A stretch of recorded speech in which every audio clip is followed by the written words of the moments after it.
Could we start with your childhood? What kind of a child were you? I was a normal child, bad student of course. I was born the 26th February 1937 in Bombay, the suburbs, what is known as Warsaw now. It was known as Seven Bungalows. We were staying in the seventh bungalow there. I was there for about 4 years. Then my father died, and we came back here to this place called Khitwadi, where I stay, where I have my office now. And I studied in the Xavier School, St. Xavier's, right from the kindergarten of the Xavier's. Good education, good school, bad student. That just goes to prove a point that school may be very good, but the student has no application to learn, he won't learn. Instead, I played cricket. I was a school captain for the Giles Shield, played a lot of cricket, table tennis, badminton, and I gave credit to my mother, who gave me all the facilities, who never made me feel the loss of my father, gave me all the comforts, everything that I wanted to do in life I could do thanks to her. And a good childhood, normal childhood, very playful, and of course I used to fall in love every now and then. Every 4 or 5 years I used to fall in love. Now they call it, the word is, you were fascinated. It was fascination or infatuation. It was not love. I remember I was in love with a girl at the age of 5. Then I fell in love at the age of 12. And then finally I fell in love with a girl with whom I got married. At the age of 18, I got married to a girl who used to stay just opposite my place here right now. And we got married in 59, had a marriage for 19 years, and I lost my wife about 9 years back. That's it. How did you fall in love with her? What was she like? Her name? My wife's name was Jeevan Prabha. You won't believe it if I tell you. It'll sound like a filmic scene, but the fact, now I'm going to put it in one of my films. You see, she stays right opposite. She used to stay right opposite my place. For 2 years I used to see her going to a school here, and I didn't have the guts to say hello to her. I would run around, go on the other side of the lane, come from this side, walk, and decide that today I'll smile at her and say hello to her.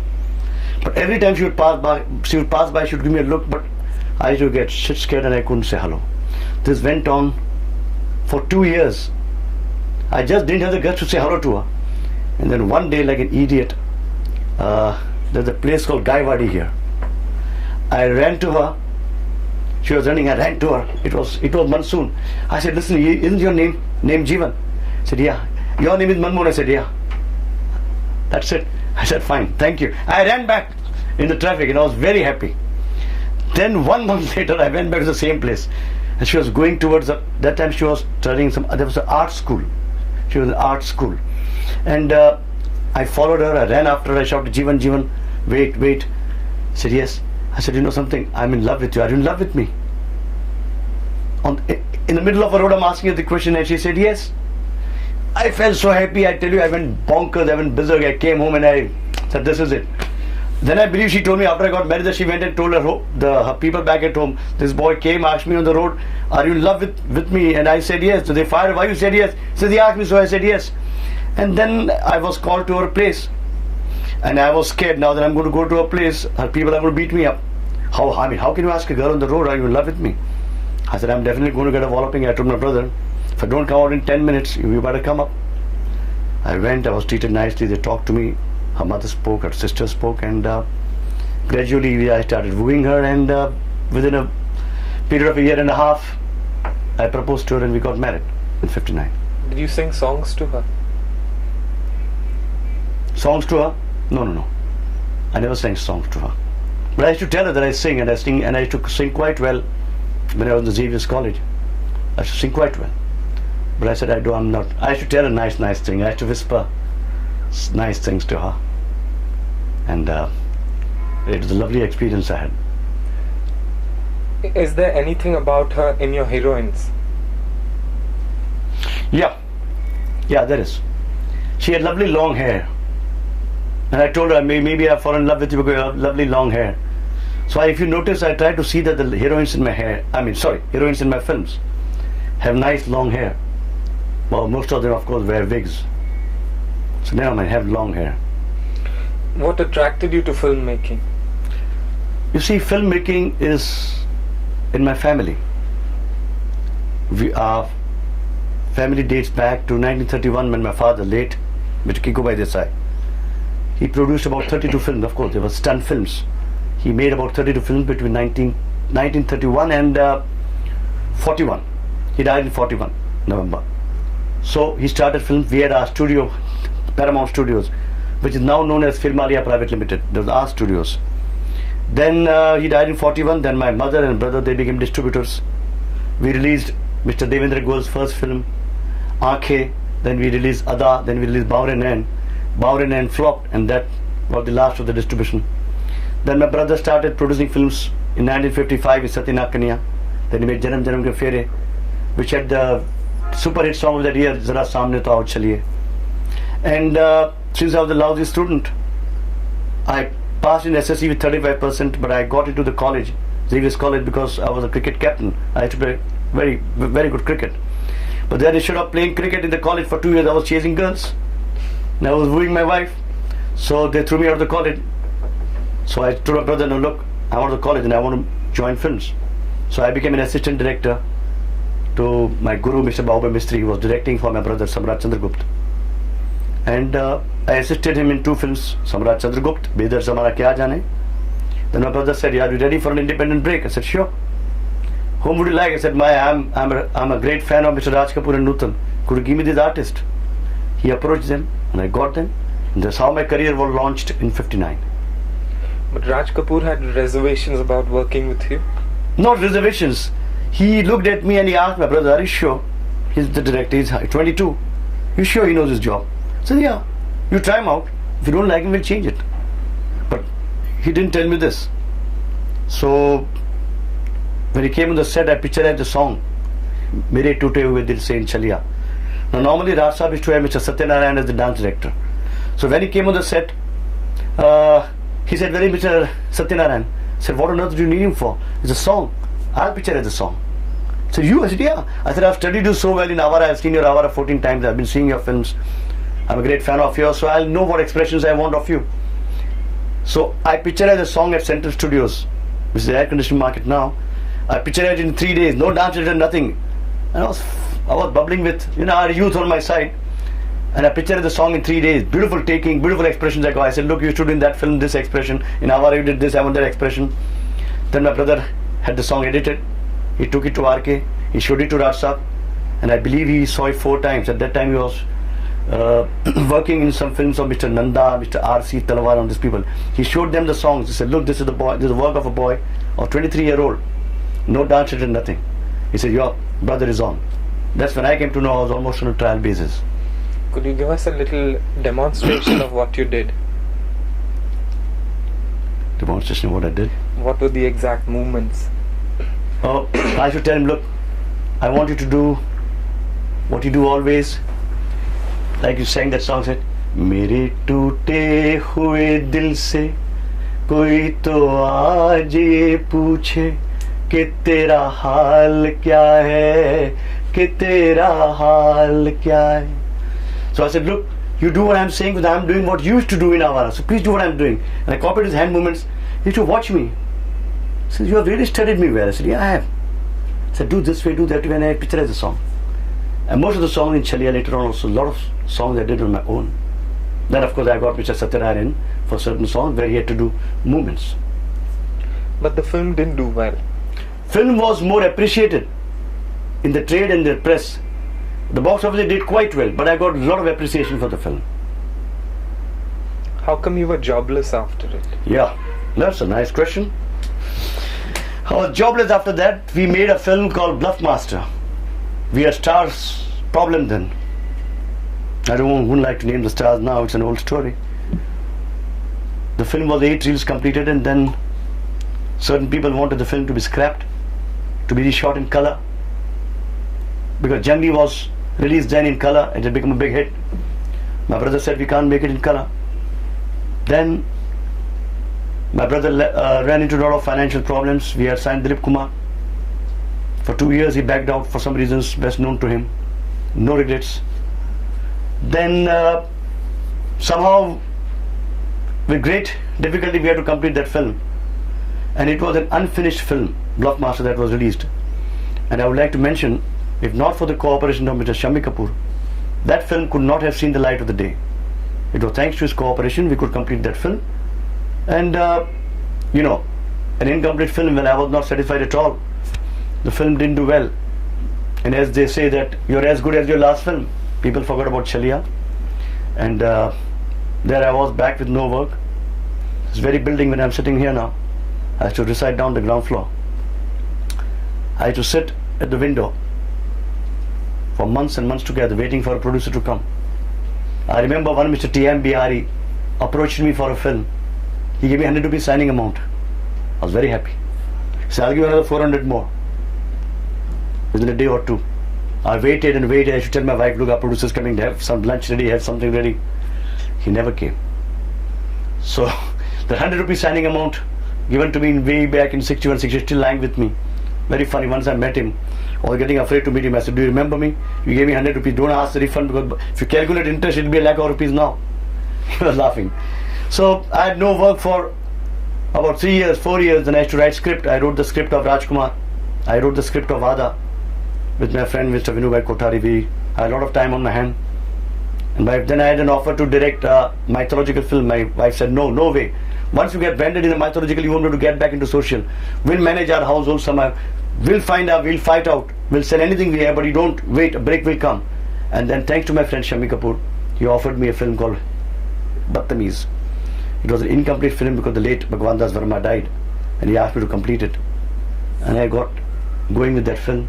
I completed that film, changed the script, completed. And thanks to Shammi, I got a film and the film did fairly well. I was back again in business. In that I met, during the making of the film, I met an actor called one Mr. Kamal Mehra. He offered me his film called Kismat. And that's how things started rolling. And I made a film called Vada. That was about 8 years completed. It was the most brilliant script. One of the most brilliant scripts ever to have hit the Indian screen. I would have said that. After Mother India and Andas, they would have said one of the most brilliant scripts. But that film was not destined to see the light of the day. After 8 reels, it was scrapped. The producer couldn't make it. But if you see the 8 reels now, they are mind-boggling. And what I am little today, Manmohan Desai, I could have been then with that film. But I was not destined to be this Manmohan Desai. I had to wait till the 70s to become this Manmohan Desai. What was Vada about? It was a love triangle, beautiful love triangle. I shot with Shashi Saira and this is Jitendra. 2 boys, 1 girl. It was more or less like Fanny. He falls in love with a girl. Fanny, the boy is thought to be dead. She gets married again. The first husband comes back. Here I had a sequence of Pakistan. I had shot this portion indoors. When Shashi Kapoor gets married to Saira, he's swept away in the river Jhelum. And even now, River Jhelum, the logs of wood, they go to Pakistan. He's swept away and he goes to Pakistan. There he's captured, he's held as a spy. He can't come back for 2 years. Here Saira Banu is in a family way. This girl, her name is Sonali. And she gets married to an army officer called this chap, played by Mr. Jitendra. So what's so unusual about this? It's a lovely story then, in 67, mind you. Later on they made a film on this basis called Ek Ful Do Mali, and which was a runaway hit. It was a lovely script, lovely emotional script it had. What were the highlights of one, Bluffmaster, and second, Badtameez? Bluffmaster, one highlight, Govinda. Nobody before, nobody since had the guts to picture Govinda Ala Re Ala in the streets of Bombay. The very streets you are seeing down here now are pictured with Shammi Kapoor in the very streets of Gaiwadi, Thakurwadi, Khetwadi, all these lanes and by lanes. We shot live this song without a dance master. I had no dance master, only Shammi and I, we managed the song, and we did that sequence into the major highlight in the film. Many people did that in color later on. No way it would come anywhere near that. Badtameez had nice songs, picturized them well, good situations, well picturized. I shot all the songs of Badtameez myself, because the producer had no money to pay for the dance director. So I did it myself. And did fairly well. I believe the film did fairly well, otherwise I wouldn't have got offers. You put its heroine in a swimming costume. Yeah, I did it in Badtameez. That's right, I put Sadhna in a swimming costume. And Sun and Sand had just opened, I believe, the hotel. And we picturized a song there. So did you want to sell the sex angle? No. Didn't want to sell the sex angle. Didn't want to sell. It was supposed to be a light comedy. As a young man, what were you like, say in your teenager? You see, I had a problem. I was a stammerer in my childhood. And we were stammering by imitating. One of my cousins was a stammerer. So I became a stammerer. And a very big complex regarding the stammering. But then when I met my wife, to be, I was in love with her, as I said, in my SSC. I said, one day I'm going to meet her. I'm going to talk to her. So boy, get out of the stammering. So somebody suggested me a clinic at Ghatkopar, Dr. Rami's clinic. During the May vacation, I went there to that clinic. There was a speech therapy. I took that and I got out of the stammering. And I was okay within 5-6 months. But your personality was the same as it is now? Yeah, it's absolutely the same. I was always flamboyant, carefree, playful, excelled in sports, cricket, love for cricket, and an eye for beauty. Like what beauty? Beautiful girls. Who were the other girls you fell in love with? Can't name them, they're married now. What was your first crush like? Who was the girl? Oh, you can't believe my first crush. As I said, I was in love with a girl at the age of 5. That girl, poor girl, didn't even know. I was in kindergarten, had to come and tell home and to my mother and my friends, I'm going to get married to a girl named so and so. They should laugh. That girl never, she was in my class, I didn't know her.